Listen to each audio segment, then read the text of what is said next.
جب ہم رات بھر قیام کریں یا رات کا کچھ حصہ قیام کریں یا نہیں تو پھر شریعت مطہرہ میں جو بتلایا گیا ہے تراویح سنت طریقے پر ادا کرنی ہے. 20 رکعت نماز تراویح ادا کر لیں کم سے کم آخری درجہ.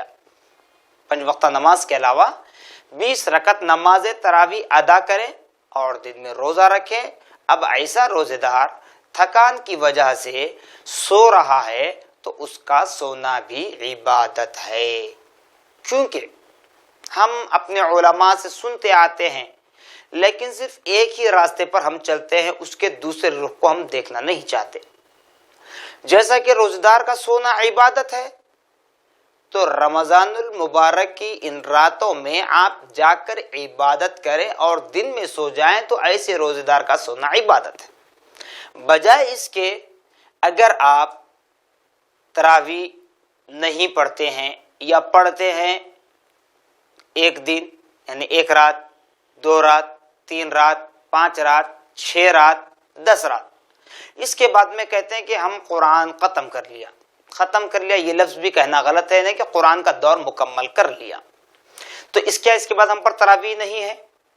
تو لہذا ایسے روزے دار جو مکمل 29 سے 30 راتیں جو ہمیں ملتی ہیں ان راتوں کو عبادت الہی میں گزار کر دن میں روزہ رکھتے ہیں تو ایسے روزے دار کا سونا بھی عبادت ہے. یا نہیں, بجائے اس کے اگر ہم رات بھر اسمارٹ فون لے کر بیٹھ جائیں چیٹنگ کرتے ہوئے, یا پھر لیپ ٹاپ لے کر بیٹھ جائیں, یا پھر اپنے کاروبار میں ہی مصروف رہ جائیں, اب وہ رات کی تھکان اتارنے کے لیے دن میں سو رہے ہیں حالت روزہ میں, تو یہ عبادت میں شمار نہیں ہوگا. چونکہ باعتبار اسلام جو بتایا جا رہا ہے رات میں قیام کرنا دن میں روزہ رکھنا یہ بہت بڑی فضیلت ہے, اور ایسے ہی روزے دار کا سونا بھی عبادت کہلاتا ہے. تو بہرحال ہمیں چاہیے کہ ان تمام باتوں کی پابندی کریں. اور ناظرین محترم, سب سے پہلے تراویح کا ہی ہم بات کریں گے, اس لیے کہ چاند کے نظر آنے کے بعد تراویح کا ہی سلسلہ شروع ہوتا ہے رمضان مبارک کی عبادات میں. تراویح مکمل 20 رکعت آپ کو امام صاحب کے ساتھ پڑھنا ہے. اگر آپ کاروبار کی وجہ سے یا پھر آپ کی جو نوکری وغیرہ ہے دن بھر کی تھکان کی وجہ سے اگر رات میں کھڑے رہ کر آپ مکمل طور پر تراویح نہیں پڑھ سکتے تو آپ کو سب سے آسان طریقہ جو جمہور علماء کا جس پر اتفاق ہے اور عرص دراز قدیم سے چلتے آ رہا ہے کہ روزانہ 1.25 پارے کی تلاوت ہوتی ہے. وہاں تو آپ آسانی سے ٹھہر سکتے ہیں, 1.25 گھنٹہ 1 گھنٹہ 1.25 گھنٹے میں آپ کی تراویح ختم ہو جاتی ہے. مگر ہم 1 رات 2 رات 3 رات 5 رات 6 رات جو شبینے کہلاتے ہیں یا پھر 10 راتیں جو دہا کہلاتا ہے وہاں پر بھی ہم تراویح پڑھ سکتے ہیں, اجازت ہے. مگر تراویح کیسی پڑھنی ہے؟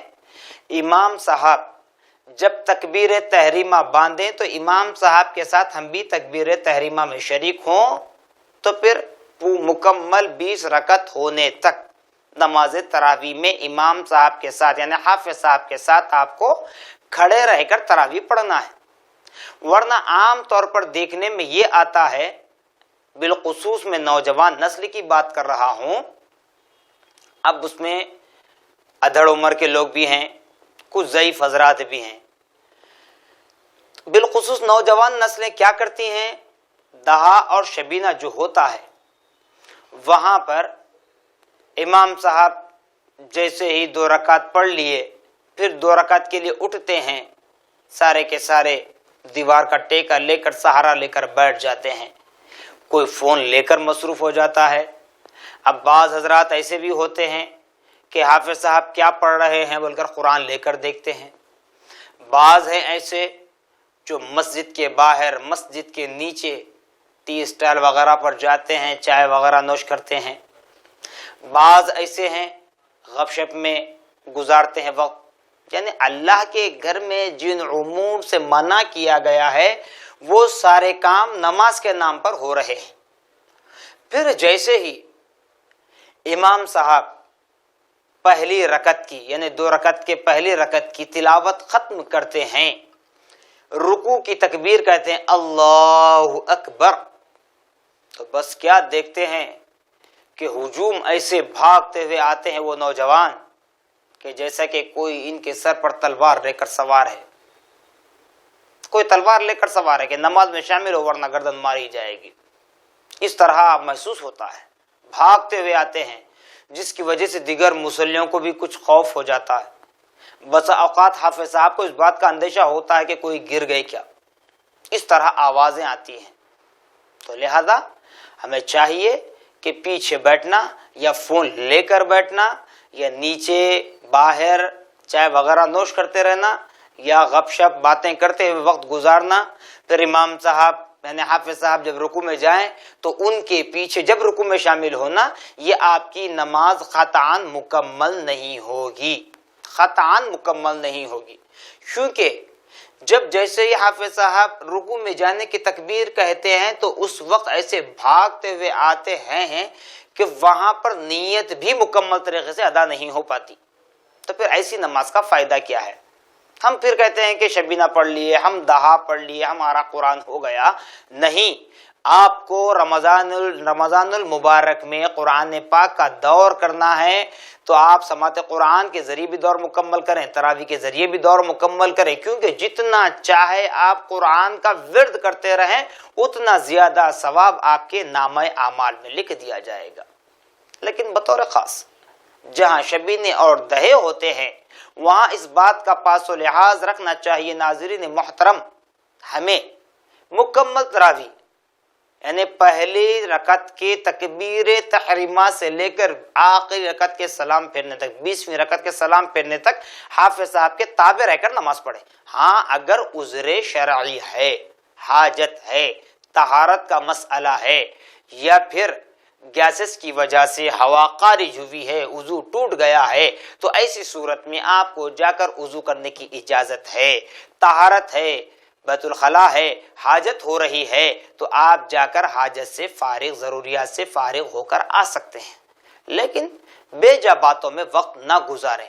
ایک تو آپ خدا کے گھر کے آداب کو ملحوظ نہیں رکھ رہے ہیں، دوسرا نماز کے نام پر دھوکہ۔ یہ دھوکہ کس کو؟ کسی اور کو نہیں، خود کو دھوکہ دے رہے ہیں، خود کے نفس کو دھوکہ دے رہے ہیں، خود کے نفس کو کھوکھلا کر رہے ہیں۔ تو لہذا ناظرین محترم ہمیں چاہیے کہ خشوع و خضوع کے ساتھ نماز تراویح ادا کریں۔ ہاں اگر آپ سوا پارہ پڑھ لیں تو بہت بہتر ہے، 1 گھنٹہ کیا ہم نہیں نکال سکتے؟ کاروبار کا وقت رہتا ہے، جبکہ شریعت میں آپ کو یہ بتلایا جا رہا ہے کہ سال کے 11 مہینے اپنے پیٹ کے لیے، اپنے معاش کے لیے گزار دو 5 وقتہ نماز کے علاوہ ٹائم میں، اور رمضان المبارک کا جب مہینہ آ جاتا ہے تو صرف اور صرف اللہ اور اس کے رسول کی رضا کے لیے دین اسلام پر ڈٹے رہو۔ کیونکہ عام دنوں میں تو ہم بہانہ یہ کرتے ہیں کہ شیطان ہمیں بہکا رہا ہے، ہمیں نماز پڑھنا چاہتے ہیں ہم، لیکن شیطان ہمیں وسوسہ ڈال کر ہمیں بہکا رہا ہے۔ ناظرین، جبکہ رمضان المبارک کے چاند کے متعلق بتلایا جاتا ہے روایتوں میں، جیسے ہی رمضان کا چاند نظر آ جائے دوزخ کے سارے دروازے بند کر دیے جاتے ہیں، کلوز کر دیے جاتے ہیں، اور جنت کے سارے دروازے کھول دیے جاتے ہیں، اور شیاطین سارے قید کر دیے جاتے ہیں۔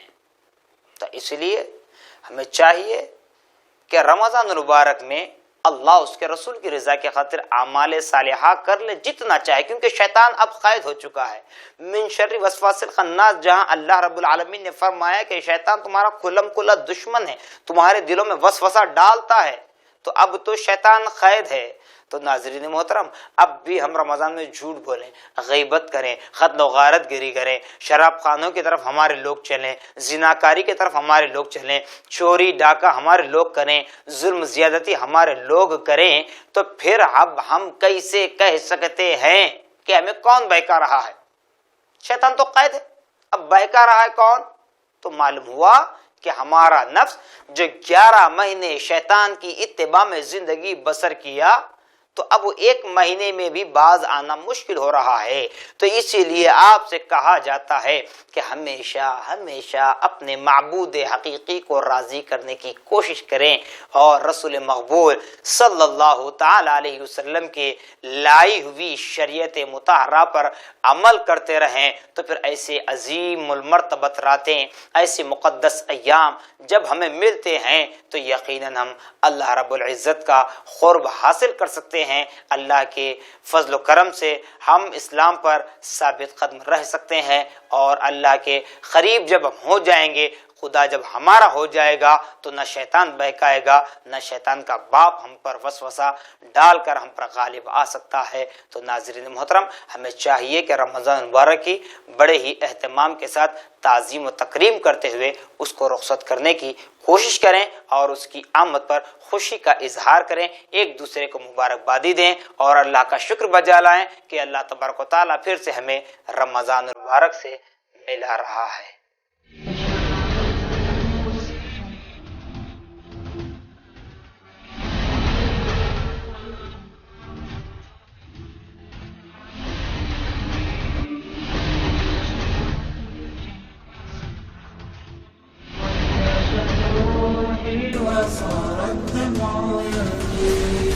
شادی بیاہ ہو یا عید و تہوار، لڑکیوں اور خواتین کی پہلی پسند Kachi shop casual wear, bridal wear اور پارٹی ویئر نت نئے ڈیزائن میں دستیاب ہیں۔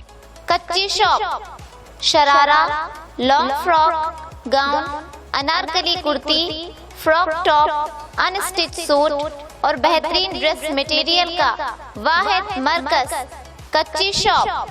کانجی ورم، تھرماورم، بنارسی ساڑی اور میسور سلک ساڑیاں، نئے ڈیزائن اور منفرد رنگوں کے ملبوسات کا نیا نام کچی shop, metro pillar number B1192، دائیں بازو بڑی چوڑی، اپوزٹ سلطان بازار پولیس اسٹیشن حیدرآباد۔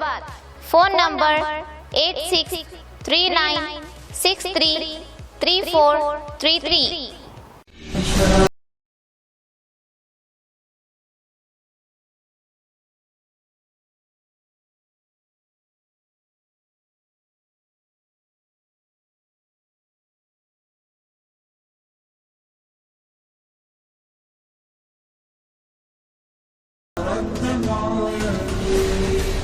ناظرین محترم، جس طرح ابھی ہم تراویح کے متعلق سماعت کر رہے تھے، آئیے اسی طرح رات کا حصہ گزرنے کے بعد سحری کا وقت ہمارا شروع ہوتا ہے۔ سحری کا کھانا ہم کھاتے ہیں، یعنی دن بھر کی بھوک اور پیاس کی تمازت کو برداشت کرنے کے لیے، دن بھر کی بھوک اور پیاس کی تمازت کی برداشت کرنے کے لیے۔ تو اسی طرح سحری کا کھانا کھاتے ہیں ہم اپنا پیٹ بھرنے کے لیے۔ سحری کا کھانا کھانے میں بھی فضیلت رکھی ہے اللہ رب العالمین نے، یعنی امت محمدیہ صلی اللہ تعالی علیہ وسلم کو جو فرمایا نا قرآن پاک میں، کنتم خیر امت اخرجت للناس، کہ لوگو تم ایک بہترین نمونہ بن کر پیدا ہوئے ہو، یعنی حضور پاک صلی اللہ تعالی علیہ وسلم سے اللہ رب العالمین جس قدر محبت کرتا ہے، اسی طریقے سے امت محمدیہ صلی اللہ تعالی علیہ وسلم سے بھی محبت کرنا چاہتا ہے۔ شرط ہے کہ مجھ جیسے گناہگار خدا کی بارگاہ میں رجوع ہوں، خدا کا قرب حاصل کرنے کی کوشش کرے، خدا کی رحمت، خدا کی نعمتوں کو لوٹنے کی کوشش کرے، تو یقیناً اللہ رب العالمین اپنا قرب عطا فرمائے گا۔ تو جب بندہ مومن روزہ رکھنے کے لیے سحری کا کھانا کھاتا ہے، تو وہ سحری کا کھانا کھانے سے پہلے ہم تو فریش ہوتے ہیں، برش کرتے ہیں، منہ دھوتے ہیں، سب کچھ کرتے ہیں، ساتھ میں ایک تھوڑا سا 2 منٹ کا عمل اضافہ کر لیں۔ وہ کیا ہے؟ وضو ہے۔ جس طرح آپ نماز پڑھنے کے لیے ارادہ کرتے ہیں، قرآن پڑھنے کا ارادہ کرتے ہیں، جب وضو کرتے ہیں اسی طریقے سے وضو کر لیں۔ وضو کر کے جو بندہ مومن سحری کا کھانا کھانے کے لیے دسترخوان پر بیٹھتے ہیں تو بتایا جاتا ہے کہ ایک ایک لقمے کے بدلے یعنی نوالے کے بدلے اس کے نامہ اعمال میں نیکیاں لکھی جاتی ہیں۔ اللہ اکبر۔ اسی طریقے سے ایک روایت میں اور بتلایا گیا کہ ایک ایک دانے کے بدلے، ناظرین محترم قربان جائیے رب العالمین کی ذات مقدسہ پر، وہ روزہ ہم پر فرض کیا ہے، اگر سحری کا موقع نہ بھی ملے تو بنا سحری کے بھی ہمیں روزہ رکھنا ہے، لیکن باوجود اس کے بتایا جا رہا ہے کہ تم اپنا پیٹ بھرنے کے لیے کھانا کھا رہے ہو تو باوضو ہو کر کھانا کھاؤ تو تمہارے کھانے کا بھی ثواب تمہارے نامہ اعمال میں لکھ دیا جائے گا۔ اسی طریقے سے رمضان المبارک کا ایک دہا جب گزر جاتا ہے، 10 دن ہمارے ختم ہو جاتے ہیں، بازار شباب پر آ جاتے ہیں، مارکیٹ شباب پر آ جاتی ہے اور ہم شاپنگ کے لیے نکلتے ہیں۔ اختیار ہے آپ کو اپنا، لیکن سحری کے وقت اپنے گھر آنے کی کوشش کریں، کیونکہ ہوٹلوں پر آپ سحری کرتے ہیں، جہاں موقع ملا بیٹھ کر سحری کرتے ہیں، پھر ان فضیلتوں سے آپ محروم ہو رہے ہیں۔ آپ کی سحری ہو رہی ہے، روزہ ہو جائے گا، لیکن سحری میں جو فضیلت رکھی گئی ہے ان فضیلتوں سے آپ محروم ہوتے ہیں۔ اس لیے حتی الامکان کوشش کریں، کاروباری حضرات ہو یا شاپنگ کے لیے خریدی کے لیے جانے والے حضرات ہو، وقت سے پہلے اپنے گھر آئیں، سکون و اطمینان کے ساتھ باوضو ہو کر سحری کا کھانا کھائیں۔ اور سحری کا وقت فجر کی نماز کا وقت شروع ہونے سے 22 منٹ پہلے، بیفور 22 منٹس، 22 منٹ پہلے ختم ہو جاتا ہے۔ چاہے آپ کسی ریاست میں ہو، کسی ملک میں ہو، وہاں کے وقت کے اعتبار سے فجر کا وقت کب شروع ہو رہا ہے اس سے 22 منٹ پہلے سحری کا وقت آپ کا ختم ہو جاتا ہے۔ آپ کو اس کے بعد کھانے کی اجازت نہیں ہے۔ ہاں اگر کبھی سہون بائی مسٹیک اگر کبھی اٹھنے میں تاخیر ہوئی، گھر کے پہنچنے میں تاخیر ہوئی، تو ایسی صورت میں اگر 1-2-4 منٹ بڑھ جائے تو کوئی مضائقہ نہیں ہے، لیکن عمدن اس کی عادت بنانا یہ بالکل غلط ہے۔ الحمدللہ آج تو اس ٹیکنالوجی کے دور میں ہمارے پاس اسمارٹ فونز ہیں، ہم اس کے اوپر خود ایک الارم سیٹ کر سکتے ہیں، ورنہ الحمدللہ گاؤں ہو کہ شہر ہو، آپ کے گھر کے بازو مسجد سے، ہر مسجد سے سیرن بجایا جاتا ہے، اعلان ہوتا ہے کہ سحری کا وقت ختم ہو گیا، تو وہاں پر ہمیں سحری ختم کرنا چاہیے۔ اور خاص طور سے بعض حضرات جو دنیاوی شوقوں میں مبتلا ہیں، یعنی پان کے عادی ہیں، سگریٹ کے عادی ہیں، گٹکے کے عادی ہیں، چائے کے عادی ہیں، ایسے حضرات بطور خاص وقت سے پہلے اٹھ کر سحری کا کھانا کھا لیں، پھر اس کے بعد آپ کی چائے، پان، سگریٹ، گٹکا جو ہے، کیونکہ یہ تو صحت کے لیے مضر ہے، اسلام اس کی اجازت نہیں دیتا، مکروہ ہے، لیکن اب آپ کا اختیار ہے، آپ کہتے ہیں کہ اس کے بغیر دن میرا نہیں گزر سکتا، روزہ مشکل ہو جاتا، تو پھر ایسی صورت میں آپ وقت سے پہلے کر لیں، کیونکہ اکثر و بیشتر دیکھنے میں یہ آتا ہے کہ مسجد سے سحرن بچ جاتا ہے، سحری کا وقت بالکل ختم ہو جاتا ہے، لوگ ہوٹلوں سے چائے لے کر آتے ہیں، لوگ ڈبوں پر کھڑے رہ کر، ہوٹلوں پر کھڑے رہ کر سگریٹ نوشی کرتے ہیں، پان کھاتے ہیں، گٹکا کھاتے ہیں، جس سے آپ کا روزہ خراب ہو جاتا ہے، مکروہ ہو جاتا ہے۔ تو لہذا ہمیں چاہیے کہ سحری کو بھی اس کے تمام طریقوں کے ساتھ اس کی فضیلت حاصل کرنے کی کوشش کریں۔ اسی طرح ایک بات اور ذہن میں رکھ لیں ناظرین محترم، اگر کسی بندوں پر غسل واجب ہو تو ایسے حضرات کو چاہیے کہ وہ سحری کا کھانا کھانے سے پہلے پاک ہو جائیں۔ ناپاکی کی حالت میں آپ سحری نہیں کھا سکتے، سحری کا کھانا نہیں کھا سکتے۔ ہاں اٹھنے میں تاخیر ہوئی ہے تو ایسی صورت میں آپ کو یہاں یہ بتایا جاتا ہے کہ آپ کم سے کم وضو کر لیں، یعنی کہ اٹھنے میں اتنی تاخیر ہو گئی کہ آپ غسل کر کے پاک ہو کر آ کے سحری کھانا نہیں کھا سکتے، وقت ختم ہو جاتا، تو ایسی صورت میں آپ کو بتایا جا رہا ہے کہ وضو کر لیں، کم سے کم وضو کر لیں، وضو کر کے سحری کا کھانا کھائیں، پھر سحری کا کھانا کھانے کے فوراً بعد آپ پاک ہو جائیں، غسل کر لیں۔ جن حضرات پر غسل واجب ہے پاک ہو جائیں بالکل، ورنہ آپ سو جائیں، فجر بھی چھوڑ دیں، پھر جس وقت اپنی دکان کو جانا ہے، آفس کو جانا ہے، نوکری کو جانا ہے یا بچوں کو اسکول چھوڑنے جانا ہے، اس وقت اٹھ کر غسل کر رہے ہیں تو ایسی حالت میں روزہ آپ کا خراب ہو جائے گا، مکروہ ہو جائے گا. تو لہذا ناظرین محترم سحری کو بھی اہمیت دیں، اس کی فضیلت حاصل کریں، اور غسل واجب ہو تو انہیں چاہیے کہ پہلے غسل کر کے سحری کا کھانا کھائیں. اگر اتنا وقت نہ ہو، تنگ ہو، تو وضو کر کے سحری کا کھانا کھا لیں، پھر اس کے بعد آپ غسل کر لیں. اسی طریقے سے افطار کا وقت، دن بھر ہم روزہ رکھ لیے، اب آتے ہیں افطار کی جانب. یہ باتیں اس لیے کہہ رہا ہوں ناظرین محترم، استقبال رمضان عنوان رکھا گیا ہے، تو استقبال رمضان میں صرف رمضان کا استقبال ہی کرنا نہیں ہے، بلکہ تراویح سے افطار کی جانب ہم آ رہے ہیں. تو رمضان کا چاند جب ہم نے دیکھا، اطلاع ملی کہ رمضان کا چاند نظر آ چکا ہے، رمضان کا آغاز ہو چکا ہے، تو سب سے پہلے ہمارا عمل شروع ہوتا ہے رمضان میں نماز تراویح. نماز تراویح کی ہم نے بات کی، پھر سحری کی بھی ہم نے بات کی. تو اب آئیے افطار کی جانب. افطار میں کم سے کم آخر کے 10 سے 15 منٹ، زیادہ نہیں، کم سے کم آخر کے 10 سے 15 منٹ اللہ کی بارگاہ میں رجوع ہو جائے.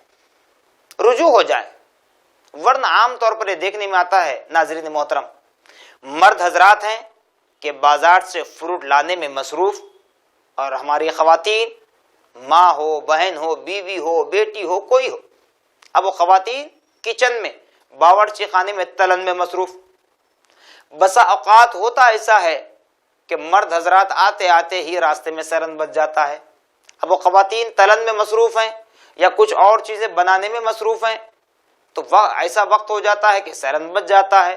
اب وہ کھڑے کھڑے کھجور لے کر کھا لیتے ہیں، روزہ کھول لیتے ہیں. نہیں، اس کی بھی بہت بڑی فضیلت ہے.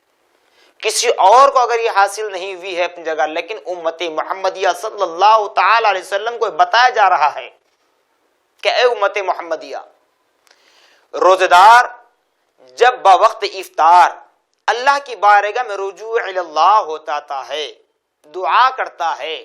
اگر دعا نہیں آتا، آپ کے اندر اتنی کیپیسٹی نہیں ہے، آپ اپنے آپ کو کمتر سمجھتے ہیں کہ میں کیا دعا کر سکوں، مجھے دعا ہی کرنے نہیں آتا، جیسے دیہات کے لوگ سمجھتے ہیں، گاؤں کے. الحمدللہ اب تو گاؤں دیہات بلکہ کسان ہو یا کوئی ہو، کسی کو بھی ان پڑھ تو نہیں کہا جاتا، اس لیے کہ ہر کسی کے ہاتھ میں اسمارٹ فون ہے.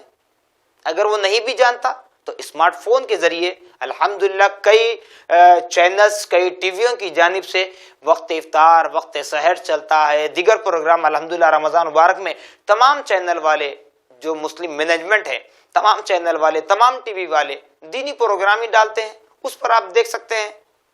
تو دعا بھی نہیں کر سکتے تو کم سے کم درود شریف پڑھیں.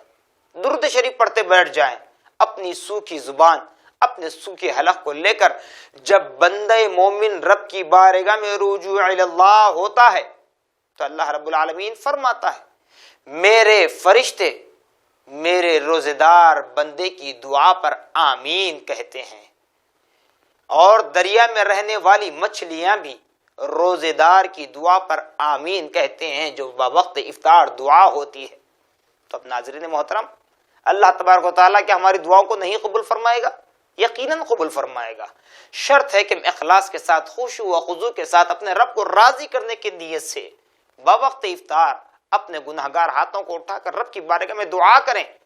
تمام عالم اسلام کے مسلمانوں میں، مومنین میں اتحاد و اتفاق کے لیے، اسلام کی آبرو کے لیے، اسلام کے پرچم کو بلند رہنے کے لیے، اپنے درمیان اتحاد و اتفاق پیدا ہونے کے لیے دعا کریں.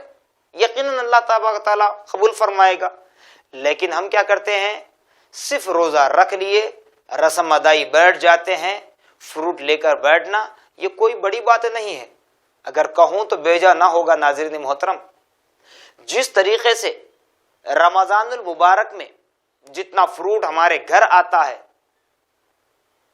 عام دنوں میں بڑے سے بڑے امیر لوگ بھی اپنے گھر اتنا فروٹ نہیں لاتے، اور اتنا فروٹ مومن کھاتا ہے، روزہ دار کھاتا ہے، لیکن دواخانہ جانے کی نوبت بھی نہیں آتی، ہاسپٹل جانے کی نوبت بھی نہیں آتی، ہاضمہ بھی ہو جاتا ہے. یہ سب خدا کی نعمتیں ہیں. اللہ تبارک و تعالیٰ اسی لیے تو فرما رہا ہے لَإِن شَكَرْتُمْ لَأَزِيدَنَّكُمْ. اے بندگان خدا، اے میرے بندو، اگر تم میری نعمتوں پر شکر بجا لاؤ گے تو اور بھی میں تمہاری نعمتوں میں اضافہ کرتا چلا جاؤں گا۔ تو رمضان مبارک میں اللہ کی خاص نعمتیں ہیں، جو ہم فروٹ کھاتے ہیں، اتنا سب کچھ کھاتے ہیں، اس کے بعد بھی ہمیں کوئی تکلیف، کوئی عار محسوس نہیں ہوتا۔ اگر اس کے بجائے ہم رمضان المبارک کے علاوہ دنوں میں کھائیں تو پھر ہاسپٹل کے چکریں کاٹنا پڑتا ہے۔ تو لہٰذا ہمیں چاہیے کہ رمضان المبارک میں افطار کو بھی اہمیت دیں، جتنا نماز تراویح کی اہمیت ہے اتنا ہی سحری کی اہمیت ہے، جتنا سحری کی اہمیت ہے اتنا ہی افطار کی بھی اہمیت ہے، اتنا ہی تمام اعمال صالحہ کی اہمیت کو بتلایا جاتا ہے۔ جب روزہ دار بوقت افطار دعا کرتا ہے تو اللہ تعالیٰ کا فرمان ہے کہ میں روزہ دار کی دعا کو بوقت افطار رد نہیں کرتا، ریجیکٹ نہیں کرتا، اس کی دعا کو سنتا ہوں۔ یہ بات اور ہے کہ اس کی چاہت کے مطابق میں نہیں دیتا، میں اپنی مرضی سے دیتا ہوں۔ تو یقیناً ہم بھی خدا سے یہی التجا کرتے ہیں کہ مولا ہماری چاہت کے مطابق نہیں، تیری مرضی کے موافق جو ہمیں عطا کیا جائے وہ ہمیں منظور ہے۔ تو لہٰذا ہمیں چاہیے کہ افطار کو بھی اہمیت دیں اس وقت جب کہ ہمارے سامنے لوازمات رکھے ہوئے ہوتے ہیں، فروٹس رکھے ہوئے ہوتے ہیں، تو اس جانب ہمارا خیال نہ جائے بلکہ اللہ کو راضی کرے، اللہ کو راضی کرے۔ جب بندہ اپنی سوکھی زبان، سوکھے ہونٹ اور سوکھے حلق سے جب اللہ کو یاد کرتا ہے، اللہ کی بارگاہ میں گریہ وزاری کرتا ہے، آہو بکا کرتا ہے، دعا کرتا ہے، تو اللہ تبارک و تعالیٰ اس کی دعاؤں کو سنتا ہے، قبول فرماتا ہے، درجات میں بلندی عطا فرماتا ہے، گناہوں کو میٹتا ہے۔ اور ناظرین محترم، روزہ دار کو بوقت افطار دو خوشیاں نصیب ہوتی ہیں۔ ایک پہلی خوشی، جب جیسے ابھی گرما کا موسم ہے، سخت گرمی کا دن آ رہا ہے، الحمدللہ ابھی ہمیں تو صرف 12 گھنٹے کا روزہ ہے، لیکن بعض مقامات پر 14 16 گھنٹے کا بھی روزہ ہوتا ہے۔ تو جب وہ اپنے سو کے حلق پر پانی ڈالتا ہے تو کتنی راحت اسے محسوس ہوتی ہے، ایک خوشی۔ دوسری خوشی یہ بتلائی جاتی ہے ناظرین محترم، روزہ دار کو باوقت افطار خدا کا دیدار نصیب ہوتا ہے، خدا کا دیدار نصیب ہوتا ہے۔ تو ہمیں چاہیے کہ خدائے رب العالمین کے دیدار کو حاصل کرنے کی کوشش کریں، وہ دیدار کرنے کی تمنا رکھ کر بیٹھیں اور اخلاص کے ساتھ، پوری سچی نیت کے ساتھ اپنے رب کو راضی کرنے کی کوشش کریں۔ اور ایک بات یاد رکھ لیں ناظرین محترم، رمضان المبارک کے روزے کو ہرگز نہ چھوڑیں، چاہے کچھ بھی ہو جائے۔ ہاں، اگر ایسی بیماری ہم پر لاحق ہو جائے، جو ہمارا فیملی ڈاکٹر ہو یا کوئی ڈاکٹر، اگر وہ مسلمان ہے، اسلامی تعلیمات کو جانتا ہے، رمضان کے روزوں کی فضیلت کو جانتا ہے، ایسا ڈاکٹر اگر یہ کہے، یہ تجویز تمہیں پیش کرے کہ صاحب اگر ایک وقت کی گولی چھوڑنے پر تمہیں موت کا اندیشہ ہے، موت آ جائے گی، تو ایسی صورت میں آپ روزہ ترک کریں، ورنہ روزہ مت چھوڑیں۔ کیوں؟ کہ موت سے بڑھ کر کوئی اور چیز نہیں ہے۔ حالت روزہ میں مر جائیں تو بہت اچھی بات ہے۔ اب حالت روزہ میں مرنے پر کیا ہوگا، انشاءاللہ پھر کبھی ہم بیٹھیں گے تو اس وقت اس پر گفتگو کریں گے، کیونکہ وقت ہو رہا ہے۔ تو لہذا جتنا ہو سکے حتی الامکان روزہ رکھنے کی کوشش کریں۔ تھوڑی سی کھانسی ہو گئی، سردی ہو گئی، بخار آ گیا تو آپ روزہ چھوڑتے ہیں، تو یاد رکھ لیں اس بات کہ رمضان المبارک کا روزہ بلا عذر شرعی، بلا عذر شرعی، جس کا عذر شریعت میں اجازت دیتا ہو اس پر روزہ معاف ہے، لیکن بغیر کسی عذر شرعی کے رمضان المبارک کا ایک روزہ چھوڑنا، پھر اس کے بعد رمضان المبارک کی عید کے بعد ایک دن، 2 دن، 1 ہفتہ، 2 ہفتے، 1 مہینہ، 2 مہینے، 1 سال، 2 سال نہیں، بلکہ زندگی بھر بھی اس ایک روزے کی قضا کرتے چلے جائیں تو وہ روزہ ہم بدلہ نہیں پا سکتے رمضان المبارک کا۔ تو لہذا ہمیں چاہیے کہ رمضان المبارک کے روزوں کا اہتمام کریں اور افطار کا بطور خاص اپنے گھروں میں، اپنے مساجد، مدرسے، خانقاہیں، جہاں جہاں آپ ایک ساتھ بیٹھ کر افطار کرنا چاہتے ہیں کیجئے، لیکن کریں۔ لیکن شہروں میں بعض اوقات دیکھنے میں یہ آتا ہے کہ کاروباری حضرات دکان کے باہر ٹیبل رکھ دیتے ہیں، اس کے اوپر کچھ فروٹ جما دیتے ہیں، کھجور رکھ دیتے ہیں، اور اب ہم ہیں کہ شاپنگ میں اتنا مصروف، نمازوں کا پتہ نہیں، افطار کا وقت ہو رہا ہے پتہ نہیں، بس دکاندار آواز دے کر کہتے ہیں بھائی صاحب، باجی، انٹی، افطار کا وقت ہو گیا، وہاں چلتے چلتے ہم کھجور لے لیے کھا لیے، وہاں سے موز لے لیے کھا لیے۔ اس طرح افطار نہیں ہوتا۔ اس کی مثال اب کیا ہے آپ بہتر جانتے ہیں، کیونکہ جب جانور جنگل میں چرتے ہیں تو جہاں ہری ہری گھاس نظر آتی ہے وہاں جا کر وہ چارہ چگ لیتے ہیں، پھر آگے بڑھ جاتے ہیں، پھر جہاں ہری گھاس دیکھی وہ کھا لیتے ہیں، یعنی ان کے پسند کی غذا کھا کر نکل جاتے ہیں۔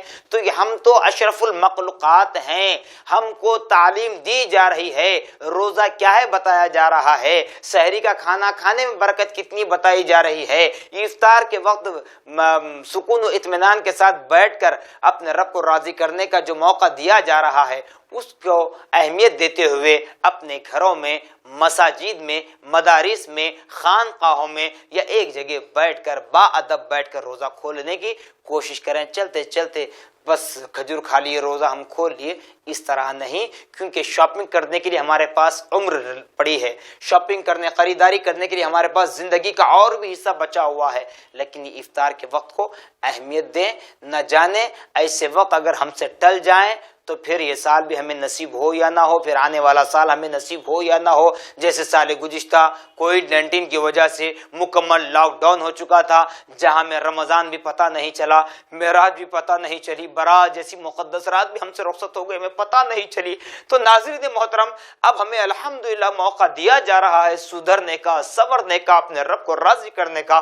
افطار کا وقت بڑی اہمیت کا حامل ہے۔ یہ کووڈ-19، یہ کورونا وائرس ہی نہیں، بلکہ جب ہم اللہ کی بارگاہ میں رجوع ہو کر اللہ سے دعا کریں، گڑ گڑائیں، تو ایسی ہزاروں لاکھوں بیماریاں ہم سے دفع ہو جاتی ہیں۔